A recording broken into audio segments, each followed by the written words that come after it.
Welcome back to So Bad It's Good, presented by Betches Media. Listen, there are so many good shows on Betches, but I think one of the best and one of my favorites, because I was just listening to a bunch of episodes in the last day, is The Betchelor. And The Betchelor, it covers the Bachelor extended universe. And we just came off kind of an insane season of The Bachelorette with Jen Tran.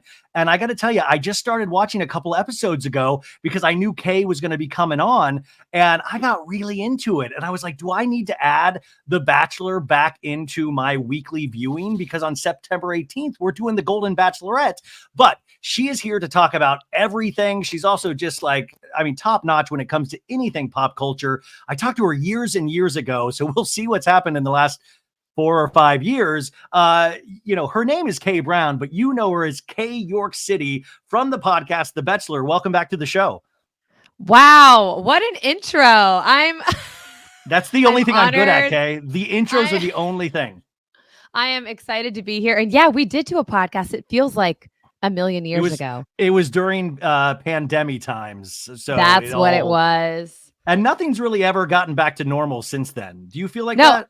No, I'm waiting for us to collectively as a society talk about what happened. No, I feel like we never really talked about it and we kind of just brushed by it. And I'm like, wait, should we maybe address this at some point? No, we're just like 5 years from now, we're just all going to completely break down because we've not talked about how insane that 3-year period was. And it never went back to normal. Like, I wasn't even really podcasting that much before the pandemic, and now it's become my entire life. But it's interesting to watch reality shows come back into the mix like full force. And I was wondering too, speaking of that, is like when you watch all of these Bachelor shows, do you notice a difference in love after the pandemic with some of these dating shows, or are people more trepidatious? Wow. I don't think it was either before pandemic or after pandemic. I think it was like there were these seasons, Colton, JoJo, Ben Higgins, Hannah Brown. Those were like the apex seasons of The Bachelor. And that's where, the social media stuff was just starting. And so people actually were still going there to quote unquote find love. But in a way, it was slightly more serious then than it is now. I think now it's kind of just become, I don't want to say a joke, but I think it's somewhat of a joke if you're actually going on there to be like, I'm going to find my person, because no, you're just going on there. You're going to get your social media presence somehow, even though they're not even as big anymore. Like, you're not gaining these followers. But back in, they came to find their Instagram following. But you're right. Like back in the day, I remember Ariana from Vanderpump saying this at one point to me, saying, "Man, these Bachelor contestants, they go on and within a season they get 1 million followers." But it's not like that anymore. No, the guy Devin, who we'll talk about today, has like 40,000 followers.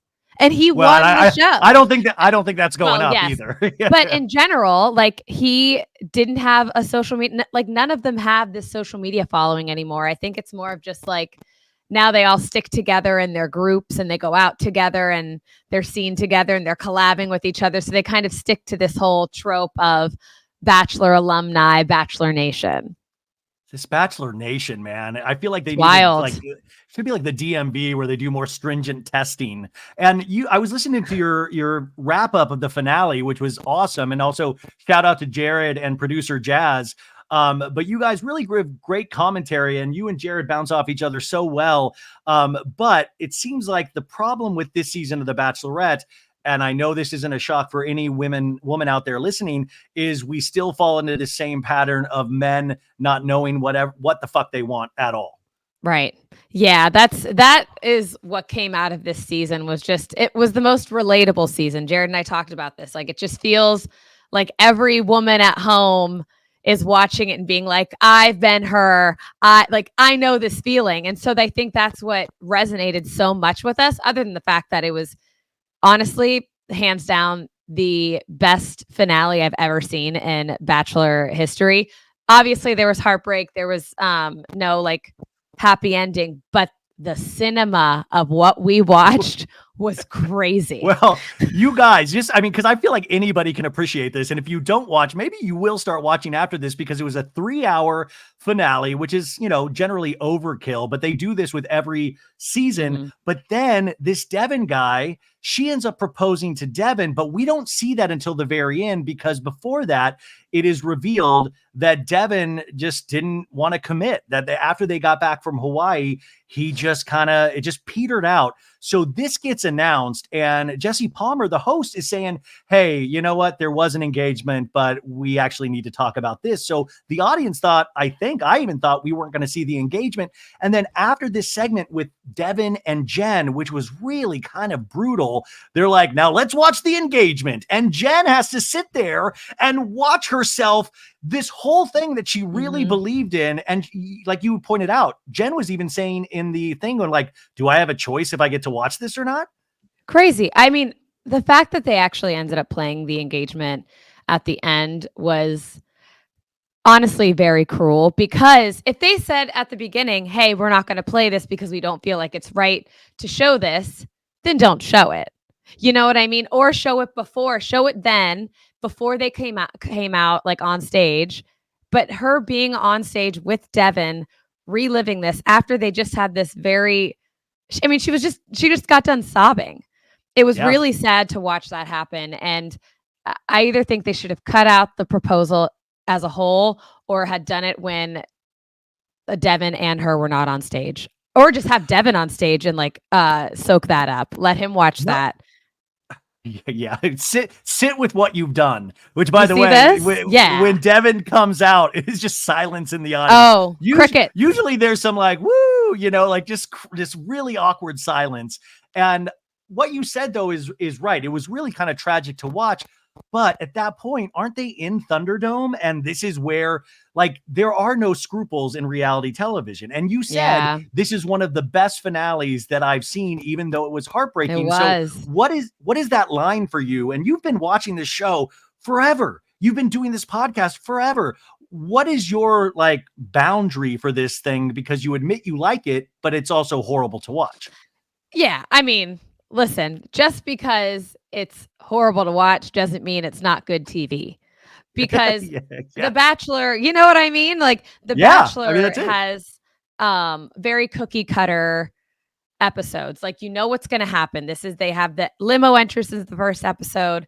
They do the one-on-one dates, the group dates. They go through, they do the eliminations. Maybe there's a 2-on-1. You're going to get the hometown dates. Then you'll have the fantasy suites. Then you have men or women tell all. It's all laid out for you. So when you get these moments of surprise, it makes it so good. And usually the couples are together afterwards and you're great. And it's amazing. Wow.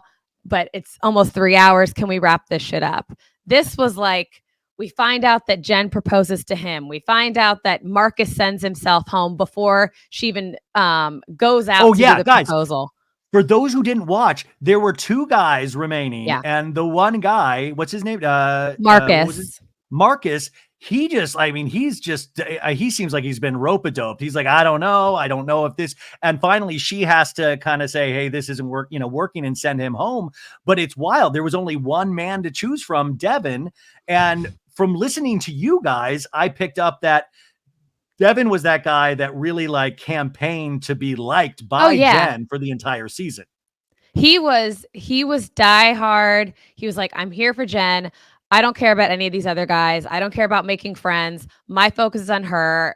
Making all of these promises, you're the one who I want to wake up next to. I want you to know how much I love you. He was all in. It was a very interesting watch, because usually the guys end up, having these bromances or becoming friends. But you have this guy who was placed as a villain, but is he a villain because at the time, is he a villain because he's just there to fall in love with this woman? That was the goal. That's the whole point of the show. Yeah.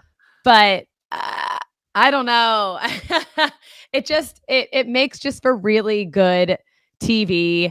And I loved it. I loved watching the crazy fallout and seeing Jared and I talk about it. Hot people cry. Yeah, I mean that's really what it comes down to. But there's a bigger Yeah. point though too, and as a woman, you can speak to this. Is I think Mhm. you had mentioned something of like this franchise doesn't seem to be able to do right by its women in terms of like the Bachelorette herself. When you go over to the Mhm. Bachelor, and I was really thinking about it this morning, and I was like, is it because women are so much more intellectual and ready and also willing to give their heart away, and men really just don't know what the fuck we're doing half the time, so the women are always going to get a pool, like a cesspool, and when it comes to the Bachelor, there's always going to be a great number of women that Mhm. are actually there for quote unquote the right reasons. Is that what you notice, or what do you attribute this to? No, that's a really good question. I'm trying to think because yeah, I guess I think the age range is a little young, but if you go older, it kind of makes things a little.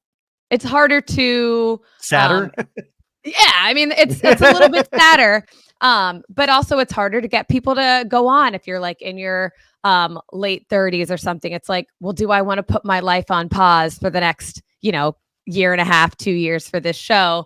So you have to keep it younger. But I think with the younger men, they're still trying to figure these things out. I mean, we saw it with Devin, but with the younger women, they're like, I'm ready to go. Give me the ring. I want the kids. We're Yeah. on a time clock right now. Like, I want to make these things happen now. That's what happened in a previous season with Joey, and her name was Lexi. She was like, I want to have kids in the next like year and a half, 2 years. And he's like, I want a slow engagement. So it's like it's hard to gauge who's ready for what with that age range, I think.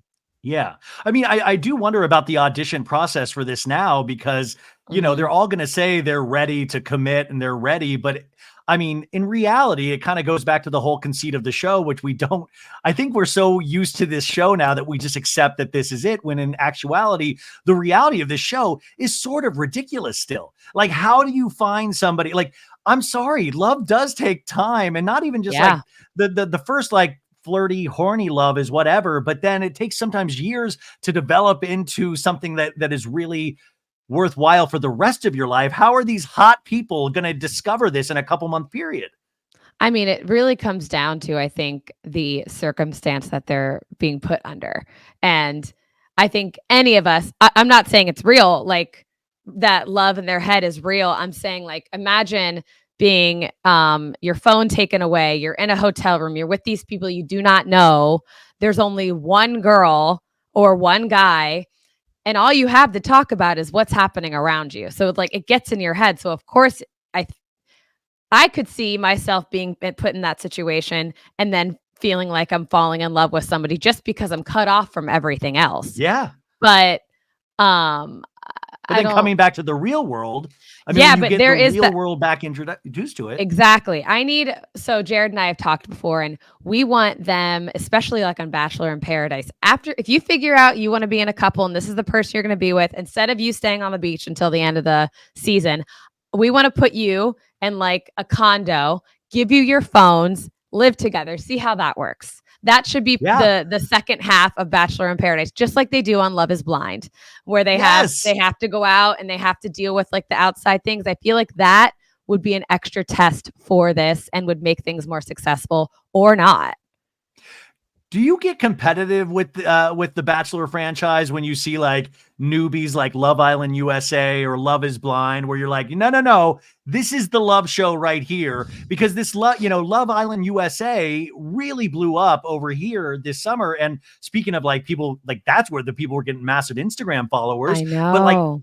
but The Bachelor is tried and true. Like, do you still feel like this is the number one love show and people need to pay attention to it? No. I think Oh, jeez. Oh, no. I Oh, mean, no. I do think it's a great show, and it very much is like one of those cult classic kind of shows. Like you have your friends over, like it's always trending on Twitter, and you want to be a part of it, like the live tweeting. And Yeah. it's very much a gathering type of show. So I think in that aspect, yes, like this is the show that you get all of your friends to come over. You have like parties about it. You are super invested in it. But I think these other shows, these other love shows like a Love Island or Love is Blind or whatever. They gamify these shows a little bit more to make them more interesting. So we're not just watching these copy and paste episode by episode. Like I feel like I am kept on my toes a little bit more. And that's what I kind of want. Like I like The Bachelor, obviously, but I would like new aspects. Like in Paradise, let's make a casa more. Like let's do that. Split them up and have them like date other people and have them come back. I love that. Yeah, I just think that we need to revamp The Bachelor just a little bit. Like I do love that they incorporated the Golden Bachelor and the Golden Bachelorette. Like I think that was kind of what we needed to give them a little more edge, but maybe just something a little different in the normal shows, I think would bring it back up to to the top level. Do you follow their Dancing with the Stars journey after they're on The Bachelor and Bachelorette?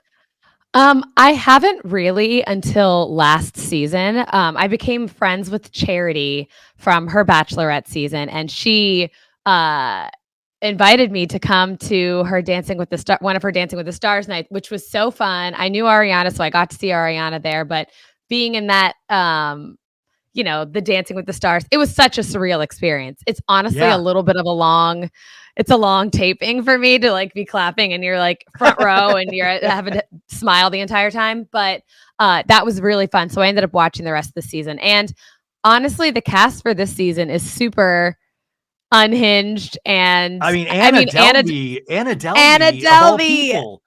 Well, this is what I was telling the audience, Kay, is that I'm so curious if, like, because we are all plugged in, like, and a lot of the listeners are plugged in, but there's a lot of people that I'm curious. Like, my parents would never have known who Anna Delvey is. They will not know who she is. So I'm really curious to see if she's like a first week, get her out of there. Well, I think it's going to be a little bit of both. And I think the reason why they've casted such a broad spectrum of people is to bring in new audiences, like having Joey, having Anna Delvey. Who else is on there this season? Oh, the gymnasts are on there. Tori Spelling. So I feel like but because there's people on there that I do not know, or just don't know much of. But I think that's what gets like the parents involved. I think you have to have the spectrum, wide range of casting, to bring in the audience. Back to the season of Jen's season is that, this guy, Devin, who couldn't commit, came back on stage, did this whole intense thing, but then it also came out, did he DM Maria? So he didn't DM Maria. He apparently just followed her. I don't think there was DMs, but Maria just posted on her story. She was like, just came back from a really relaxing trip and this is not what I wanted to see or whatever. She goes, but I have some things to say and I'm not holding back this time. So I'm interested to see what she has to say. But the whole thing with Devin and him not, him falling through with the engagement is that he's sitting there and he made all these promises to her before. And he was like, I love you. You're the person I want to be with. Like, this is forever. And then they leave Hawaii and apparently he immediately starts acting weird, slow to respond on text, not really, like kind of like slow ghosting her. And his reasoning is, I can't give you what you need or like what I thought I could give you. And at that time, babe, all you had to do was text her and call her because you're not allowed to see each other and go out anyway. So it's not like you have all these responsibilities. You're not providing for her. All you're doing is responding to her messages because they're in, they're kind of in hiding to not ruin the season. So this would have been the first time they would have actually been able to live together and be together. And then he would have to start, really stepping up. But before, what do you mean you can't give her all those things? All you have to do is respond to her messages. I can't. That's sad. Well, and then what do you think? Because after that show aired, he posted on his Instagram stories their text messages between him and Jen. And I thought that was like really bad form. Like that was really bad. What a way to make a bad situation worse, because he was like, well, this is actually how it went down. And I don't know how he thought that was going to make him look better. No. And I think, and another reason the text messages are gross to me, like putting that out there, is because he didn't want to talk about any of this on the show, like live.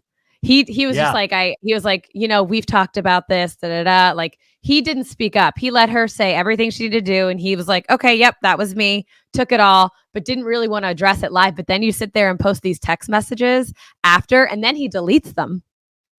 They weren't up on his story for a long time. He deleted them right after. But people saw, and of course, Yeah. People that's are going enough. to see. This is a hot spot for your Instagram right now. Like, what are you thinking? So I think the text messages were really poor because I honestly don't think he realized how much flack he was going to get from all of this. Yeah. And how did you view Jen as the Bachelorette? Because it seems like she was awesome. Did she just have like bad men to choose from? Like, what was your take on Jen? I think Jen was great. Jared and I, from the beginning, we call her Fun Jen. It felt like a breath of like fresh air, like nothing, what didn't feel so serious. It didn't feel so, we have to get engaged. It felt like shot o'clock. That's her whole thing. And it felt like, I want to have fun with these guys and I want to do these fun things. And it felt really great. And I loved watching her. But on the other hand, because of that, it does kind of bring this to an unserious level as well. Yeah. Like, okay, we are on The Bachelor. You are getting engaged at the end of this. So maybe we think about it a little bit more. But I mean, what can you do? At the end of the day, I thought she was great. She was so fun. And I went to a few events with her and she was just like the nicest person. I really liked her. That's what I was going to ask you, is because you said like you've become friendly with some of these people. You cover the show, you've become friendly. I mean, is it like flying too close to the sun? Like sometimes back in the day when I would hang out with like a Vanderpump person, I'm like, I don't know, man, this kind of sometimes even ruins my perception of the show. Like, like I would be like, I don't know. Like, what is your take on that? Do you ever be like, oh, I'm getting too, I feel like I'm deep undercover right now? I think, one thing that I've sort of separated myself from, especially now in the past couple of years, is not talking about them in their real lives. Do you know what I mean? And only referring to them on what's going on the show, what's happening, like what people are talking about on the show. That's sort of, we'll report on things here and there, obviously, if it's in the news, but we're not going to be like, I'm not going to go out with them and tell everybody that, oh my God, you should have saw Jeremy. He was doing like, he was chugging all these, like, I'm not going to blast their normal lives. And I think we have that sort of agreement. And we like trust that I'm not going to put them on blast in any sort of weird way so we can hang out. And then, but they also know that I have to give my opinion on the show. This is what we saw. Like, I know there's editing. I know there's producers. I know there's things that go into this, but I can't really talk about that because I'm only talking about what is being shown. And so that's sort of my rule. And if you can't take it, then that's tough. That's tough luck. Hey, have you ever ticked anybody off in the Bachelor franchise? Who have you ticked off before? A few people from Tayshia's season. One of his name was Bennett. He was like this. He was slightly older. He went to Harvard. He did not like me. This other guy who was on Katie's season, his name was Hunter. We were chill at first, and then he was like, he started going into, oh, well, you don't know this, you don't know that, and I'm like, babe, you're gonna have to chill. And then I'm trying to think of who. I don't know. I think it was hard for a while with Kaitlyn Bristowe, just a little bit at the beginning, because it's hard to talk about that kind of stuff, and she's been in it for so long, and if people are still talking about her, but her and I met and we're cool, and I think she's great. It was just what was going on, right? The Betchelor made a lot of news recently because Kaitlyn Bristowe. You up? So you up? Sorry, I could. It was Jared. You guys. I wasn't there. But no, Jared, I know. But Kaitlyn Bristowe like throws down this information about Tayshia and dating Tayshia's ex, and it kind of set off this little bad. Like Tayshia, I think, got involved. I mean, what was that whole scenario, and what did you think about that, especially because it was on You Up? It was tough because I didn't know that it came from You Up. Like, I saw an article and I was like, oh, and then I clicked on it and then I saw Jared's face and I was like, oh. I was like, oh, so we're here. And I don't know. I mean, it's really hard because, again, legally she didn't say any names, but I think we all kind of put two and two together because the chronically online people know. I think she was doing it I don't know. She said she was trying to make Jared laugh, and I can see that. And like, I'm sure there's a million things that I've said that was probably not great when I was just trying to be funny. But unfortunately, I don't think it landed with the rest of the Bachelor Nation fans. Yeah, It was a really brutal because I was seeing all the comments and I was like, oh man, this sucks, because I know her and I know she's not like that, but I think just situationally it came out the way it did. Well, and also people want to pit women against each other all the time anyways. Yeah. And Tayshia, obviously they hosted one season together, as a group, Tayshia and Caitlyn. So, I mean, it did seem, I was kind of like, where's this reality show? Like, the I was optics around it were crazy. Yeah. We speak about Bachelor Nation because it's a very real thing. And what have you guys noticed over the years of like, what do the fans like and what do the fans hate? Bachelor Nation. Right. I think the fans like, sorry, my phone keeps going off. It's Caitlyn. Sorry. I know she's like, she knows that I'm recording. Get my name out of your mouth. I turn my phone. Maybe he won't. Okay. I think the fans really like, honestly, like the group aspect of it. Like that's the best part, is like talking about it with your friends and getting together with your friends and then watching all of them in real life on social media and like seeing their real lives. I think that's what the fans really like about it. But I think the fans don't like, I don't even know if there's anything that fans don't like. I think it's more of like the fans can be very intense and will dig deep into everybody's history. I mean, their cast lists are announced, and within a couple days, they're either up on trial or something. Yeah, dossiers on TikTok. They're like, he grew up in a small town in Nebraska.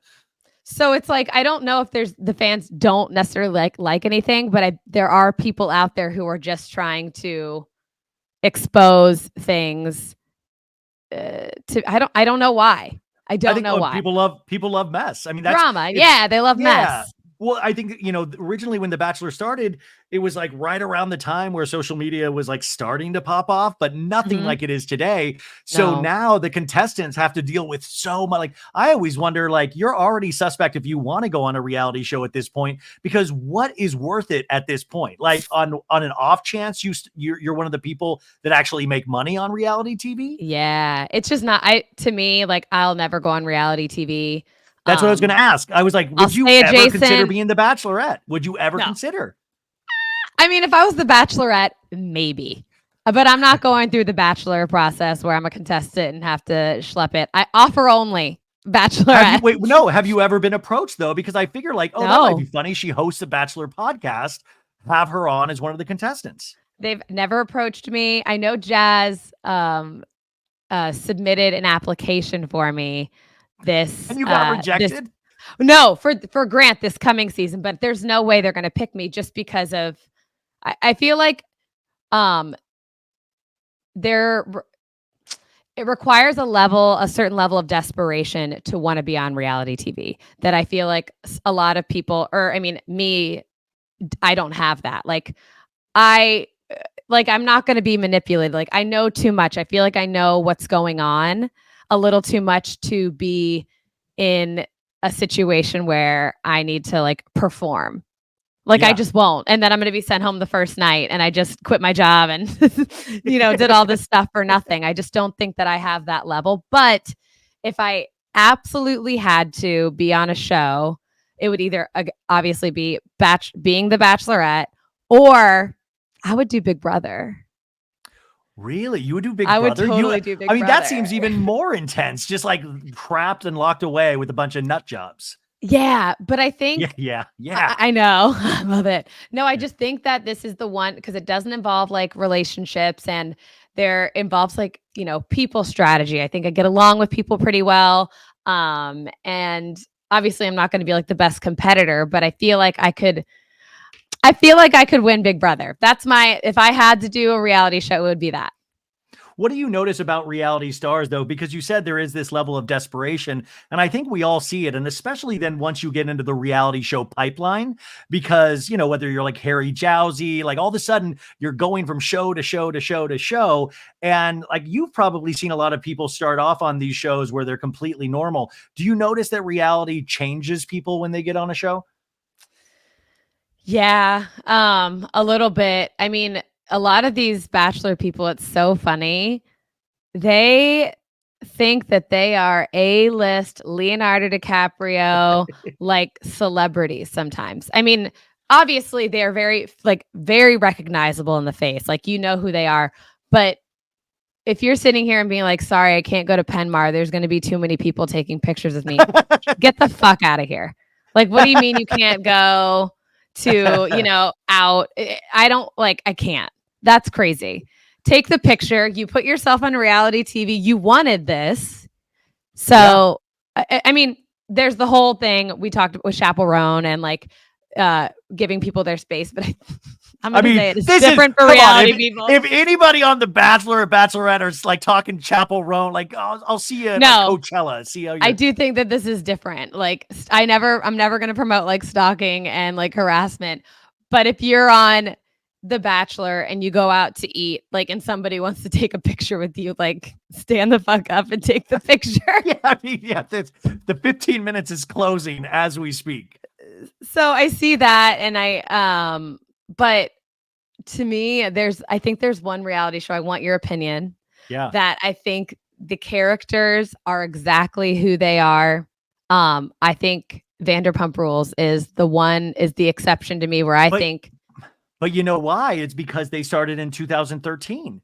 And it's been pretty much the same cast except for like DJ James Kennedy, Lala, a couple little things here and there. But, it's being able to watch that point A to where they are now. But even then, like you can tell they, some of them have gotten lost in the sauce, and coming back to earth and, obviously the Valley spinoff. But you're right. I do feel like, but it's also different because it's not a competition reality show. Right. It's not competition. I just think their personalities, like what you see is exactly what you get in person too. Like, I don't think that they're putting on some sort of show either. I think this is like who they are. That's the psychotic element of like it. James Kennedy is James Kennedy. Like it's in their DNA now. Like it is in their DNA. And like everything is content now. Like I was like reading Katie Maloney's podcast and she was like, oh, I was at a Limp Bizkit concert with Dana and Tom Sandoval was there wearing a red baseball hat backwards. And I was like, this should be on the fucking show. This is an episode. Like Vanderpump takes Limp Bizkit. Are you kidding me? That'd be sick. I'm sat for that. Sick. It'd be sick. Which, by the way, you're good buddies with Lex, and I saw Lex in a picture for like the Valley, and I'm like, oh my god, did Lex sign up for the Valley? Oh my god. No, I actually, there was like an event. Janet just threw an Aveline event at I can't remember where, but I was supposed to go to that, but I had a meeting. I had to do like my real human work stuff, which was lame, but it was like a really pretty yoga thing, but it was for the Valley. Yeah. Yeah, I mean, the Valley also is an incredible kind of like spin off. And in fact, I do kind of believe that as well. And following Jax's journey, Brittany's journey, like that's it. Like when you meet Sheena in real life, that's Sheena. I mean, like Sheena. Sheena. That's it. That is her. And that's why I mean, I kind of love it's never Sheena. wavered, and it's never wavered. Like none of them have ever wavered from who they are, and it's very interesting. And I think like that is anthropology. That is the study of the human mind. It's like sociology. Like I'm going back to watch season 1 of Vanderpump, and I'm like, this is truly insane. And like the growth in some ways, but also the lack of growth, which is kind of like our normal lives as well. It's like, how much do we really grow? We try to, and we talk a big game, but how much are we really growing? And Vanderpump's a prime example also to show you that you can get like certain kinds of riches, fame, and you're still making the same dumb decisions that you did in 2013. I know.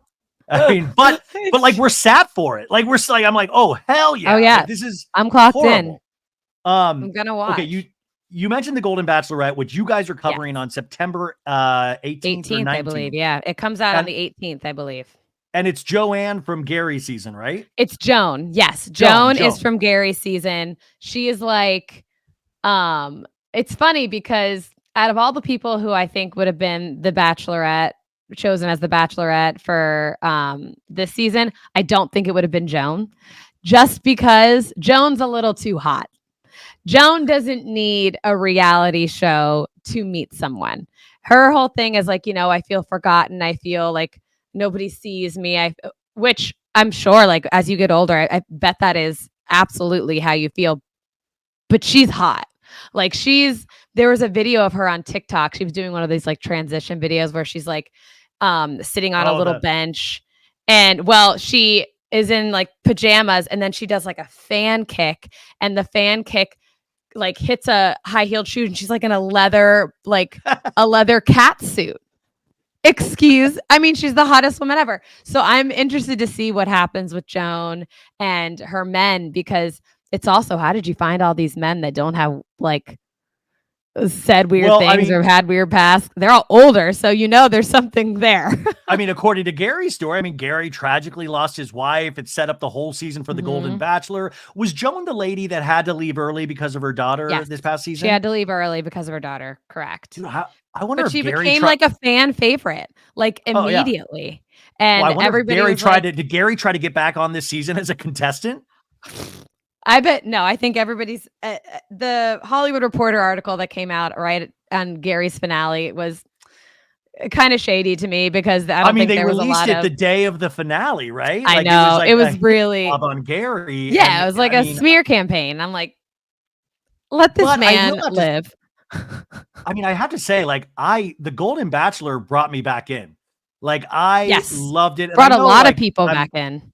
Well, like, I'm old, so maybe that's it. But I think there is something to say about like having people try to find love that has lost love, that have loved and lost and ready to love again. To me, it gave it way more weight than like hot dudes drinking protein powder, Yeah. And there's no real stakes for them. Like, they're not going on there for like a social media following. They're not going on there to be famous. They're like in their 60s or 70s. Like, they genuinely are going on there to like find a connection. And also, it's like, this is probably a once in a lifetime experience for them. Like, why wouldn't they do it? So I think they're about to die. Okay. They're about to die. Right. Exactly. So it's like, to me, I'm cheering for them. I'm like, you find yourself rooting for them, and you don't find yourself doing that in regular Bachelor seasons. That's it. You actually like, and I will say, I was like, oh, my cold black heart was starting to feel things during the I was crying every episode. And all these women's stories, and each woman got to have their moment. And it was only an hour, which for this, I was like, why not make it 2 hours? I love it that much. This next season will be an hour and a half. They're changing it to 90 minutes. Yeah, hell yeah. No, I know. I will say, I am completely like, it's already in my DVR, and you guys will cover that every week, right? Yes, we'll be covering it every week. I think the show is on Wednesdays. I don't think it's on. So you guys are going to switch your release dates to Thursday? So switch our release dates and everything. I think we might still be able to give it to you on Wednesdays, because we do get screeners. So it comes out on the 18th. We might have it out the 18th in the evening if we get screeners for these. So what about Bachelor in Paradise? Right after. That's in Bachelor in Paradise. So that's coming in 2025, apparently. Now, they didn't do that last season, but basically it's all like these Bachelor and Bachelorette cast-offs. They get together on an island, and they're all horny for each other, and then it's mess. They just take all the rejects from past seasons and they put them on an island. But the thing with Paradise is that I think you either go on Paradise to redeem yourself, or to like, or your reputation is ruined. It's one or the other. So let's use Devin as an example. If he went on to Paradise, it would be his like redemption story. If he were to go on Paradise, that's usually how it works. They take a villain, they bring into Paradise, and then you end up liking them at some point. Or they take somebody who everybody really loves, you bring them on Paradise, and then you end up hating them. It's like, it's really Paradise is tricky like that, because you never know what's going to happen and how you're going to keep it off the air last year. So they had it last year. They just didn't have. They're not having it this year. I think Golden Bachelorette is replacing it this year, and they're just going to bring it back. I'm wondering if they're just going to bring it back either between Bachelor and Bachelorette, or we have to wait until like next year, like the fall again. Yeah. Are they doing another Golden Bachelor? Are they already casting for it? Do you know? I don't know, but I'm not sure about that, but I would love to see another Golden. I want them to keep that going. What I really want though is a Golden Bachelor in Paradise.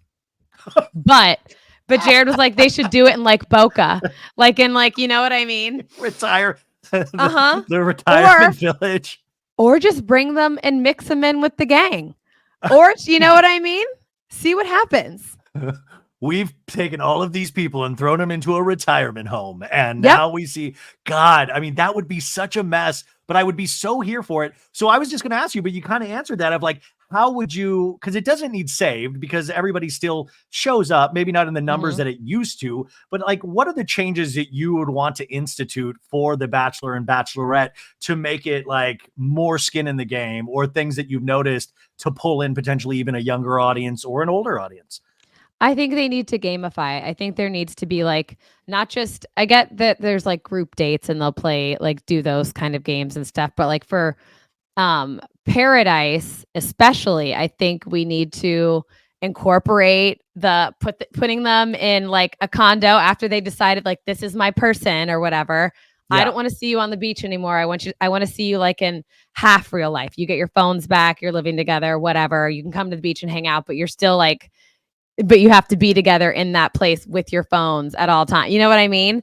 Oh my God. And then they could do like little tests, like writing like a horrible Variety article. Like, this is what happens when a Variety article comes out. How do you handle it as a couple?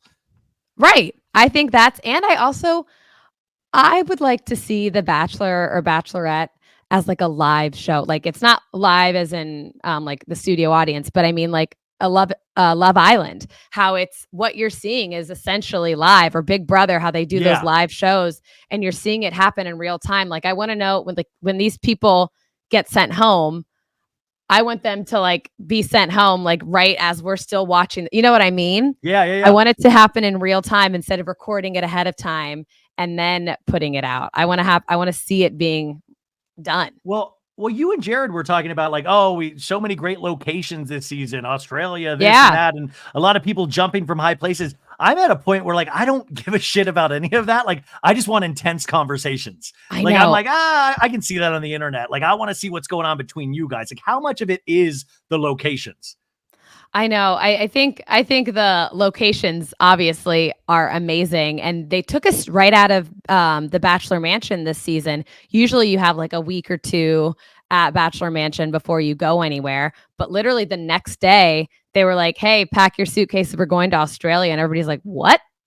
You don't usually go to the really cool places like Australia till much later. You'll start out at like a Cleveland or like a Philadelphia or some lower tier city that you have to pretend to be excited about. But I don't know. I think these dates are cool, but I'd rather fast forward through the dates. I don't need to see the group dates. I just want to see what's happening with the guys and girls when they're by themselves, what they're talking about. And then also I want to see more conversations with the actual couples. Because every time we see something, it's like, I feel like you make me feel, but there's no info that I'm getting. I'm not getting any info. I'll get like a traumatic story here and there at like a dinner, but that's it. Oh my God, I forgot to tell you, I just interviewed some of the girls from The Secret Lives of Mormon Wives. Oh, I can't wait to watch that show. It's so good. But Layla, who's like 23, 24 years old, guess who slid into her DMs 2 days ago? No. Hakeem from The Bachelorette. Of course he did. I wonder if it's because Hakeem, during, I think it was the Men Tell All, they did a whole promo of The Secret Lives of Mormon Wives, and they showed Hakeem's face the entire time, and they're like, Hakeem, they made a whole thing about Hakeem in this show. So I'm wondering if it was that, just trying to give him the benefit of the doubt. But just for the, I mean, there was four. I was talking to 4 girls, and she was the only one that he slid in. Yeah, and they were all saying, "Go for it, do it." They were you got to. What did he She say? didn't Do say we what know? it said, but she had already told me earlier in the interview that her like big crush is Rob from Love Island. And I was like, oh man, that's not Get in already. line, everybody. Yeah, I was like, I don't see it personally, but but Hakeem, they were like telling him to go for Hakeem. So who knows? But I was like, oh my gosh, Kay will love this. oh, I love Hakeem. He was my favorite person to come off of this season. I love his reactions. I think he's like a kind person. I think he's hilarious. I liked Hakeem. Well, get ready to convert to Mormonism, Hakeem. Here we That go. should be fun for you. I know we just have a couple more minutes. I noticed you were on a red carpet last night for I was. the new was it the new Nicole Kidman? What were you? Yeah, it's a new Netflix series with Nicole Kidman called The Perfect Couple. And I thought it was going to be a movie. LOL. I clearly didn't do my research. It's a TV show, right? It's a TV show. So it's a series. And I guess it's based off the book. It's very much White Lotus. Like it gives that, it's like that whole thing. It's about, I guess, a really rich family. They're throwing a wedding for this girl and a murder or like somebody ends up dying at the wedding. And that's all we know so far. I mean, but you were on the red carpet, and I always notice like your Instagram exhausts me because you're always in like 30 different places at once. You're always at like every event. You're always like hair done, outfit done. Like how do you have the energy to go from play? I mean, you're just like I think you're probably going to 4 places after this. Like, I mean, is it just nonstop all the time for you? No, I think I'm glad my Instagram portrays this because I usually spend my Where are the time, sad lonely nights? Where in are the my sad room. lonely nights, Kay? All the time. I'm usually like I am very much a homebody, but when I do go out, I'll go out, but it's for very short amounts of time. Like I'll make the appearance, I'll go, I'll get the pics, and then I'm like, I'm ready to go home. Like I carry my Kindle with me everywhere, which is silly. But I'm I get tired easily now. And so I'll go out and I'm like ready to socialize, but then I'm like an hour or two and I'm like, if I'm not having fun, I'm out. There's no convincing me to stay. There's no one more drink. There's no, let's just try one more. No, I'm going home. This is what that's that me. damn And so I think pandemic that's did to us. It screwed up our social batteries completely. But I think that's what keeps me able to go to different things is because the second I don't like blow it out. I'm never blowing it out. Like I'm going home early. I'm always in bed early. I'm the first one to leave. You're never the girl that throws up in the street. No. And the second I start feeling like that, I'm sending myself home. Like I'm the first one to leave. This is the I'll be future there of the first. Bachelorette. This is Bachelorette behavior. This Correct. is the kind of smart thinking life. that we need. And then this is real quick. I was noticing, I think we were at the same fish show at the Sphere a while, which I was shocked. I was shocked that you were at like fish. And then, cause I think you were in a big group of people and and I was just like, what the hell is Kay doing at fish? So that's a very funny story because, so I'm friends with Drew Carey. I have been for a very long time. And he was the one that took us to the fish show. He had never seen fish before. And he was like, I'm getting tickets for all 4 nights because I guess that's what people do. They'll go like all 4 nights because I guess it's a different show every night. Yeah. And he got tickets for all 4 nights and everybody could pick which night they wanted to go. I went on like a Friday, I think. And that night he tweeted something crazy like he's like, this show put my dick into a blender. Yeah. He was like, I swear to God. He was like, I just met God this evening. I'll swear off like pussy for life, whatever. And I messaged him later and I was like, hey what's bud. This? Because it's on Twitter. But then it ended up going fully viral. And the guys from Fish loved it. They sent him a Vitamix in the mail and said happy blending. Yeah, they signed it. It was awesome. Like it was like, oh yeah. So now they're like besties. So now I have a shirt that says I was with Drew Carey when he saw fish at the Spear. We had shirts made like our little group. Because it was crazy. No, my buddy used to work with Drew Carey back in the day. And by the way, Drew Carey, nobody will ever say a bad thing about Drew Carey. He's the best person on the planet. Just amazing. I got to meet him a couple times and he's just the nicest dude ever.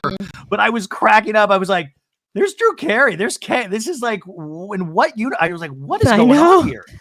It was super fun. I had never heard, like, I've heard of Fish and I knew like the massive like cult following behind it. Like I knew that. But honestly, it was a great time. The Sphere is incredible. I know. It was so fun. The vibes were like immaculate. It was just like every white dad you've ever seen just having the swaying. time of their life. I was like, the vibes are immaculate. So are you a big Fish fan? Yeah, yeah. Or what do they call it? Fish I mean, head? What is it? What's fish the head? Yeah, I mean, fish heads. Yeah, I mean, I don't like, know. I'm just like fish making it fam, up. fish fam. Yeah, no, I mean, but it is wild because people travel from all over. It's like, Dead and Company or the Grateful Dead is that they have the Right. most passionate fan base of all time. So it's crazy. really, yeah, and it's like kind of this little secret community, even though there's so many people in it now. But it was like, I love when Drew was on there because everybody was like, we needed this, man. We needed this. Like, that's good. That's good for the fish. That's good to get the message out there, the music. So I think we're gonna go to MSG. I know they do an MSG show, I guess, on New Year's. So I think that's what we're doing for New Year's. Went last year. It was dude. It was 5.5 hours long. It was it was almost too much. It was like the last hour. I was like, eh. Anyways, I know you got to go. This is awesome. K Brown, you know her as KayYork City. Go subscribe to The Betchelor. Go rate it 5 stars on Apple Podcasts and Spotify. They're going to start doing Golden Bachelorette. They're doing Bachelor Awards next week's episode. So everything is coming up. Bachelor. Kay, thank you so much for doing this. Ryan, this was great. Thank you very much. I'll see you guys later.